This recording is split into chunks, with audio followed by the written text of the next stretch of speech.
Hello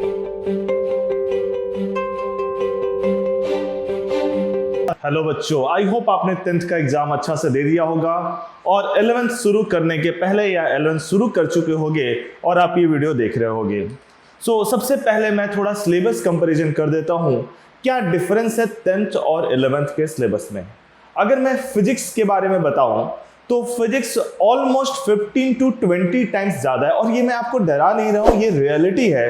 अगर थोड़ा इसे मैं फैंसी लैंग्वेज में बोलता हूँ तो अगर 9th 10th का फिजिक्स एक छोटा सा माउंटेन का टीला है तो आप समझ सकते हो, एक छोटा सा सैंड ड्यून्स कह लीजिए, तो 11th की फिजिक्स आपका हिमालयन माउंटेन है।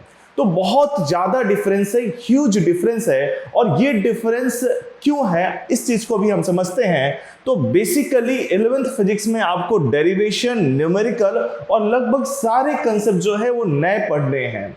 तो इसलिए आप शुरू से ही मेहनत करना शुरू कर दीजिए, बिल्कुल स्टार्टिंग से ही। अदरवाइज होता क्या है, बच्चे 90% 10th में नंबर ले आते हैं, 95% नंबर ले आते हैं, लेकिन जो पहला यूटी होता है उसमें पास होना मुश्किल हो जाता है। और अगेन मैं आपको डरा नहीं रहा हूं बच्चों, ये रियलिटी है, आप देखिएगा आपकी क्लास में। तो आप शुरू से ही करना शुरू कर दीजिए मेहनत, और कैसे लेके चलना है, किस तरीके से हमें कवर करना है, वो चीज भी मैं आपके साथ डिस्कस करूंगा इस छोटे से लेक्चर में।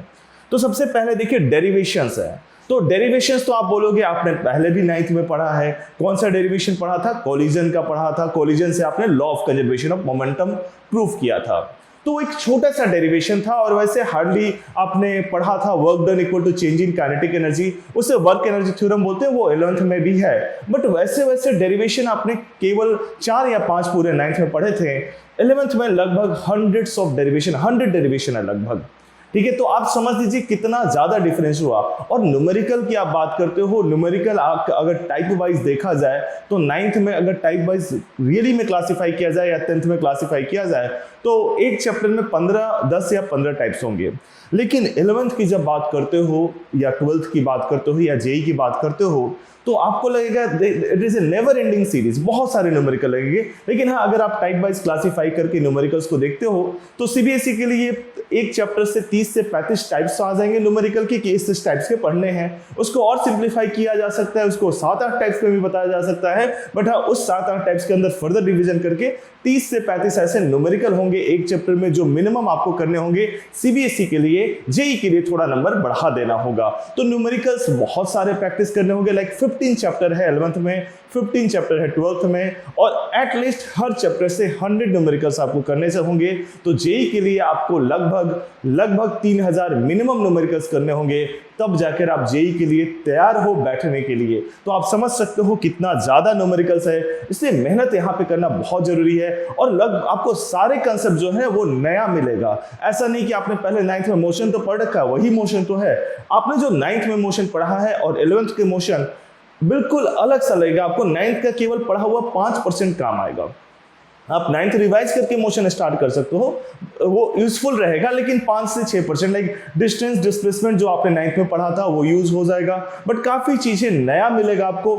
एवरेज स्पीड जो आपने 9th में पढ़ा था वो है, और प्लस समथिंग और है। आपने इक्वेशंस ऑफ मोशन 9th में पढ़ा था, यहाँ पे बहुत ज्यादा इलाबोरेट फॉर्म में है इक्वेशन ऑफ मोशन। यहाँ पे कैलकुलस आ जाएगा, कैलकुलस यूज होगा। अब कैलकुलस क्या होता है?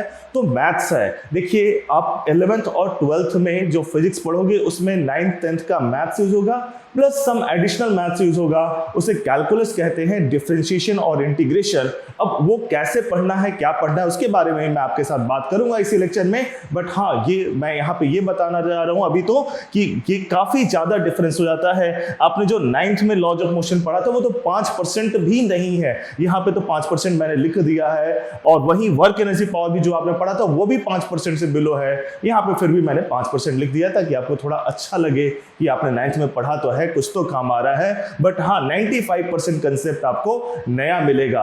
अब कैसे प्रोसीड करना है वो मैं बात करूंगा कि स्ट्रेटेजी क्या होना चाहिए, किस तरीके से प्रोसीड करना चाहिए। बट उसके पहले मैं आपको थोड़ा टेबल ऑफ कंटेंट बता देता हूं कि क्या क्या पढ़ना है 11th में, कौन कौन से चैप्टर हैं। तो बिल्कुल एक नया चीज है आपके लिए, सब कुछ नया मिलेगा। 9th से मिलता जुलता बहुत कम मिलेगा। तो क्या क्या कंटेंट है तो देखिए जो पहला चैप्टर है ना, ये स्कूल के यूटी वगैरह के सिलेबस में यूजुअली नहीं होता है, बिकॉज ये एक इंट्रोडक्शन है। मैंने बताया कि आप एक नए फिजिक्स के दौर में आ रहे हो, बिल्कुल न्यू वर्ल्ड होगा आपके लिए, नया चीज पढ़ना होगा, काफी नई चीज होगी। तो पहला चैप्टर जो है आपका फिजिकल वर्ल्ड, जो फिजिक्स के बारे में बताता है, थ्योरेटिकल चीजें हैं, फिजिक्स क्या है, फिजिक्स का सोसाइटी पे इंपैक्ट क्या है, और टाइप्स ऑफ फोर्सेज इसमें बताया जाता है कि 4 टाइप ऑफ फोर्सेज हैं, वो कौन कौन से 4 टाइप ऑफ फोर्सेज हैं। पूरे जितने भी फोर्सेज हैं आप 4 टाइप में डिवाइड कर सकते हो। This 4 forces are gravitational force, electromagnetic force, weak nuclear force, strong nuclear force, और आप बोलोगे आपने फ्रिक्शन भी तो पढ़ा है, friction is a type of electromagnetic force. तो इस तरीके से जितने भी फोर्सेस हैं वो सारे फोर्स 4 टाइप में डिवाइड किए जा सकते हैं। तो ये सब चीजें इसमें बताया हुआ है। तो ये चैप्टर आप अपनी मर्जी से पहला चैप्टर बैठ के थ्योरेटिकली पढ़ सकते हो, एग्जाम में मोस्टली नहीं आएगा, लेकिन आपके इंटरेस्ट के लिए ये चैप्टर बना हुआ है। अब पहला चैप्टर नहीं आता है, दूसरा चैप्टर तो आता है, बट पहला चैप्टर की जगह एक और चीज है जो आपको जानना होगा। जैसा कि मैंने आपके साथ डिस्कस किया, मैथ्स की कुछ पॉइंट्स लाइक ट्रिग्नोमेट्री जो आपने 10th में पढ़ा था, मे बी आपको अच्छा लगा हो या ना लगा हो, आपको 10th की ट्रिग्नोमेट्री अच्छे से आनी चाहिए, और प्लस सम एडिशनल कंसेप्ट। तो उसके लिए अलग से मैथमेटिकल टूल्स का एक लेक्चर मैं आपके लिए लेकर आऊंगा, आप उसको देखिए। उसमें जितना मैथ्स फिजिक्स में यूज होने वाला है 11th में और 12th में, इंक्लूडिंग 9th 10th का मैथ्स, वो सारा मैं बता दूंगा। 2.5-3 घंटे का लेक्चर होगा, उसमें सारा कुछ बता दूंगा, उसे पार्ट्स में मैं दूंगा आपको, तो वो आप जरूर देख लीजिएगा। सेकेंड, यूनिट्स एंड मेजरमेंट, यहां से चैप्टर आता है। इसमें आपको यूनिट के बारे में पढ़ना है, कितने टाइप्स के यूनिट होते हैं, फंडामेंटल क्वांटिटी, डेराइव्ड क्वांटिटी, ये सारी चीजें पढ़ना होगा, डायमेंशनल फॉर्मूला पढ़ना होगा, एरर पढ़ना होगा। इसके अलावा 2 चीजें जो नहीं दे रखा है इस बुक में, वो स्कूल में कभी कभी पूछते हैं और जेईई के लिए बहुत इंपॉर्टेंट है, that is a part of experimental physics, that is vernier caliper और स्क्रू गॉज। उसके बारे में भी लेक्चर मैं आपका यूट्यूब पे डाल दूंगा, आप देख सकते हो उसको। नेक्स्ट है motion in straight line. 2 type में क्लासिफाई किया गया है, मोशन इन स्ट्रेट लाइन और मोशन इन प्लेन। मोशन जैसा कि आपने पढ़ा है वही है, एक स्ट्रेट लाइन मोशन आपने पढ़ा है। मोशन इन प्लेन में नया चीज पढ़ोगे, प्रोजेक्टाइल मोशन। मैंने बोला कि आपको बिल्कुल नई नई चीजें मिलेगी। सर्कुलर मोशन आपने थोड़ा पढ़ रखा है, बट यहाँ पे डिटेल में आएगा मोशन इन प्लेन के अंदर।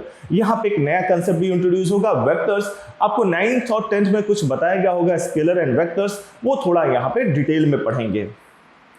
लॉज ऑफ मोशन बिल्कुल नया दिखेगा आपको, सिर्फ न्यूटन लॉज ही नहीं पढ़ना है, उसके प्रॉब्लम्स, पुलिस बेस्ड प्रॉब्लम्स, काफी चीजें हैं, है ना, जो न्यूटन लॉ के बेस पे है, तो वो सारा चीज आपको डिटेल में यहाँ पे पढ़ना है। तो आप देख रहे हो चैप्टर किस तरीके से बढ़ते जा रहा है। इसके अलावा वर्क एनर्जी पावर खैर आपने पढ़ रखा है 9th में, बट अगेन वो 5% ही था, 95% आपको नया मिलेगा, और एक बिल्कुल नया चीज मिलेगा आपको, रोटेशनल मोशन। ये आपने 9th में नहीं पढ़ा है, 10th में भी नहीं पढ़ा है। थोड़ा मुश्किल लग सकता है, बट बच्चे आप कंसेप्चुअली पढ़ोगे तो मुश्किल लगने का चांस ही नहीं है, अच्छा से आप समझ सकते हो। ग्रेविटेशन भी आपने पढ़ा है, लेकिन अगेन 9th का पढ़ा हुआ 5% ही है, 95% चीजें आपको नहीं मिलेंगी। तो इसलिए यहाँ पे आपका ग्रेविटेशन कैसे समझना है, क्या समझना है, चीजों को कैसे लेके चलना है, उसके बारे में एक छोटा सा स्ट्रेटेजी मैं भी डिस्कस करने वाला हूं। तो अब देखिए, ये नया 2 यूनिट हो गया, चैप्टर हो गया, एक नया यूनिट बन गया, मैकेनिकल प्रॉपर्टीज ऑफ सॉलिड्स और mechanical properties of fluid. Solid और फ्लूइड के बारे में पढ़ना है। आपने आर्किमिडीज प्रिंसिपल पढ़ा होगा 9th में, वो चीज यहाँ पे थोड़ा यूज होगा। आर्किमिडीज प्रिंसिपल है, बट बहुत डिटेल में है। उसके बाद चीजें नई नई चीजें हैं काफी जो आपने नहीं पढ़ा होगा, और वो इंपॉर्टेंट भी है। बर्नौलीज थ्योरम है, टॉरसेरिस थ्योरम है, क्या क्या चीजें हैं वो हम देखेंगे आगे। सो एक नया चीज आ जाता है बिल्कुल, काइनेटिक थ्योरी ऑफ गैसेस है ये। सो यहाँ पे आपका बिल्कुल नया आता है 11, 12 और 13 जो चैप्टर है वो है आपका हीट एंड थर्मोडायनेमिक्स यूनिट। इसमें थर्मोडायनेमिक्स में बारे में पढ़ोगे, हीट के बारे में पढ़ोगे, हीट कैसे ट्रांसफर होता है और क्या क्या चीजें हैं, कंडक्शन, कन्वेक्शन, रेडिएशन, उस पर न्यूमेरिकल्स पढ़ोगे। तो काफी चीजें हैं इसके अंदर। हीट जब ट्रांसफर होता है तो बॉडी में हीट मेजर कैसे करते हैं, दैट इज कैलोरीमेट्री, वो भी आप पढ़ोगे। थर्मोडायनेमिक्स क्या है वो पढ़ोगे। काइनेटिक थ्योरी ऑफ गैसेस तो थोड़ा सा इलेबोरेट है, चैप्टर बड़ा यूनिट है और हाँ इंपॉर्टेंट भी है। इसके अलावा लास्ट की यूनिट बच्चे छोड़ देते हैं, क्योंकि जब इतना सिलेबस आप देख रहे हो, सुन रहे हो, सिलेबस इतना वास्ट है, तो पहुंचते पहुंचते तक मतलब टाइम निकल जाता है, पूरा 11th बीत जाता है। तो लास्ट की 2 यूनिट यूजुअली मैं देखता हूं बच्चे छोड़ देते हैं, बट ये 2 यूनिट काफी इंपॉर्टेंट है। ऑसिलेशन एंड वेव्स, आप मान के चलिए इन दोनों से 2 क्वेश्चन जेई में और 3 से 4 क्वेश्चन नीट में आते हैं। कभी कभी एक क्वेश्चन भी जेई में आ जाता है, बट ऑन एन एवरेज मैं आपको बता रहा हूँ कभी कभी नीट में इन दोनों यूनिट से 5 क्वेश्चन भी आ रखे हैं। तो इंपॉर्टेंट यूनिट है यहाँ पे। अब कैसे प्रोसीड करना है इसके बारे में मैं थोड़ा आपसे बात कर लेता हूँ। सो सबसे पहला चीज आप जो करिए, आप बेसिक मैथ्स को एक बार बैठ के पढ़ लीजिए। मतलब आप बैठिए, फिजिकल वर्ल्ड कहानी की तरह पढ़िए, स्टोरी की तरह, और फिर बेसिक मैथ्स जो है, बेसिक मैथ्स में ट्रिग्नोमेट्री आप जानते हो, ग्राफ्स आप जानते हो, क्वाड्रेटिक इक्वेशन, ग्राफ्स यहाँ पे मैंने नहीं लिखा, ग्राफ्स भी है वो आप जानते हो, क्वाड्रेटिक इक्वेशन जानते हो, डिफरेंशिएशन इंटीग्रेशन नया होगा। तो मैं जो लेक्चर सीरीज डालूंगा बाय पार्ट्स मैथमेटिकल टूल्स में, वो उसमें आपको differentiation, integration, trigonometry, quadratic equation, सारे पार्ट्स, इनफैक्ट ग्राफ्स भी, वो सारा चीज मैं आपको बताते हुए चलूंगा मैथमेटिकल टूल्स का जो डालूंगा। ये इंपॉर्टेंट है काफी आपके लिए। इसके अलावा कोई भी चैप्टर जब भी स्टार्ट हो आपका, कहीं भी स्कूल या मेरे साथ कोई भी चैप्टर स्टार्ट होता है आपका, तो आप एक बार एनसीईआरटी की रीडिंग करके आइए। जस्ट रीडिंग, कितना चैप्टर समझ में आया उससे कोई लेना देना नहीं है, जस्ट एक रीडिंग। बिकॉज वो नोट्स आपका नहीं होगा, वहां से नोट्स नहीं बनाना है। नोट्स आपको जो फॉलो करना है वो क्लास नोट्स, वो टीचर का नोट्स। टीचर का नोट्स हमेशा, किसी भी टीचर का, मेरा हो या किसी भी टीचर का नोट्स हो, वो कंसाइज नोट्स होता है। आपको उसके मदद से आगे बढ़ना है। अब इसमें मैं आपको थोड़ा बेसिक से डिस्कस कर रहा हूं कि मॉड्यूल या बुक जो भी सॉल्व करना है आपको, वो किस तरीके से उसके न्यूमेरिकल सॉल्व करना है, कौन सा मॉड्यूल सॉल्व करना है, कौन सा बुक सॉल्व करना है, ये भी बातें कर सकते हैं। बट फिलहाल आप कोई भी बुक ले सकते हैं। एनसीईआरटी में थोड़े न्यूमेरिकल कम है, तो आप कोई भी हेल्प बुक जो भी आपको सजेस्ट किया जा रहा है आप ले सकते हो। अगर आप बिल्कुल बेसिक से थोड़ा ज़्यादा न्यूमेरिकल करना चाहते हो तो एस एल अडवाकर की बुक आती है, आप वो ले सकते हो। या सजेस्ट मैं जनरली करता हूँ, मेरा मॉड्यूल करिए और एच सी वर्मा करिए, मैं यूजुअली ये बुक सजेस्ट करता हूँ, बट आप वो भी ले सकते हो, ठीक बुक है। So how to solve numerical, कैसे न्यूमेरिकल हम प्रोसीड करेंगे। तो देखिए न्यूमेरिकल प्रोसीड, थोड़ा इस पे हम बातें करते हैं, हाउ टू सॉल्व न्यूमेरिकल।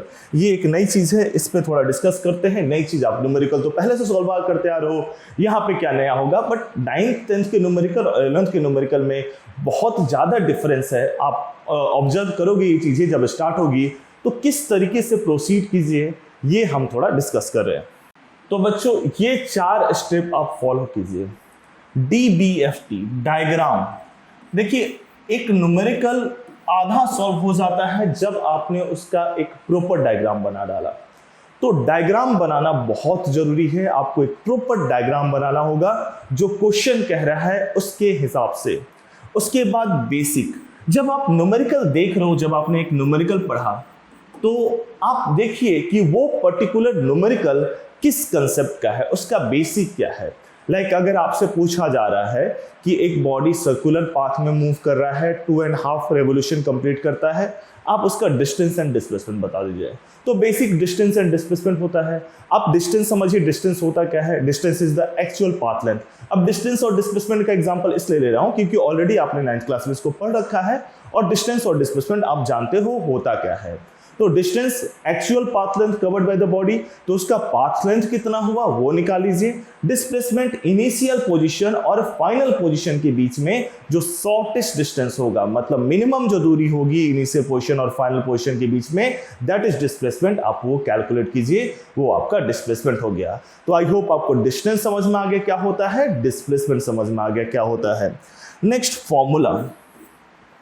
तो फॉर्मूला अगर कोई रिलेटेड है, जैसे मान लेते हैं आप एवरेज स्पीड निकाल रहे हो, तो एवरेज स्पीड का फॉर्मूला होता है total distance by total time taken. तो वो फॉर्मूला लगाना होगा। आपने देख लिया क्वेश्चन आपका किस बेसिक से है, तो बेसिक है आपका एवरेज स्पीड से। एवरेज स्पीड का फॉर्मूला आप लगाओगे, जो भी फॉर्मूला एवरेज स्पीड का होता है total distance by total time, तो ये लगा दोगे। और ये ट्रिक इसके बारे में बाद में बात करेंगे जब क्वेश्चन सॉल्व करना शुरू करेंगे। तो इसके अलावा कभी ऐसा भी हो सकता है कि क्वेश्चन पढ़ो, आपको बेसिक तो समझ में आ जाए, फॉर्मूला समझ में नहीं आए, कैसे प्रोसीड करना है वो समझ में नहीं आए। तो ऐसे केस में आपने क्वेश्चन रीड किया, मोस्ट ऑफ द टाइम आपने एनसीईआरटी पढ़ा है, क्लास अटेंड किया है, तो आपको इतना समझ में आ जाएगा कि ये क्वेश्चन किस टॉपिक का है, यानी बेसिक समझ में आ जाएगा। आप डायग्राम नहीं बना पा रहे हो, आपको पता नहीं कि फॉर्मूला कैसे अप्लाई करना है, तो आप उस क्वेश्चन पे रुक जाइए और टीचर से नहीं पूछकर आप इन स्टेप्स को फॉलो कीजिए। पहले टीचर से नहीं पूछिए, आप इन स्टेप्स को फॉलो कीजिए। सबसे पहले ये आपको बिल्ड करेगा, धीरे थोड़ा टाइम लेगा बट आपको बिल्ड करेगा, बहुत अच्छा बिल्ड करेगा बच्चों। आप सबसे पहले टीचर के से ना पूछकर आप खुद ट्राई कीजिए, आपको डेवलप करेगा वो चीज़। आप उस टॉपिक को टीचर के नोट से पढ़िए कि उन्होंने क्या बताया है, और क्वेश्चन को, टॉपिक को सामने ओपन कर दीजिए। पढ़ने के बाद भी अगर आपको लगता है कि सामने ओपन कर देना, टॉपिक को सामने ओपन रख करके रख दीजिए और उस क्वेश्चन को सॉल्व कीजिए देखकर, टॉपिक देखकर सामने। अगर सॉल्व हो जाता है तो आपको टॉपिक भी याद हो जाएगा और वो क्वेश्चन भी कभी नहीं भूलोगे। अगर नहीं होता है तब आप टीचर से डिस्कस कीजिए। तो इस वे में आपको बढ़ना है। टॉपिक देखकर सॉल्व करने में भले ही आधा घंटा लग जाएगा, बट वो आपको टॉपिक भी परमानेंटली याद करा देगा और क्वेश्चन भी आपका परमानेंट याद हो जाएगा। ये न्यूमेरिकल कैसे सॉल्व करना है, इसके अलावा आप जब चैप्टर खत्म हो जाए तो चैप्टर का एक शॉर्ट नोट बना लीजिए। अब ये शॉर्ट नोट क्या होता है, ये मैं आपके साथ डिस्कस करूंगा, एक लेक्चर अलग से लेकर आऊंगा, how to create short notes. एक चैप्टर का क्लास में क्रिएट करके दिखाऊंगा, लेक्चर में क्रिएट करके दिखाऊंगा, जिससे आपको आइडिया हो जाए शॉर्ट नोट्स कैसे बनाना है। तो how to create short notes के बारे में बात करेंगे, बट चैप्टर खत्म होने के बाद उसका एक शॉर्ट नोट्स बना लीजिएगा, तो वो आगे के लिए बहुत ही हेल्पफुल होगा आपका। तो चलिए बच्चों, आई होप आपका प्रिपरेशन अच्छा होगा और आईआईटी और नीट आप बिल्कुल फोड़ के आओगे। Thank you.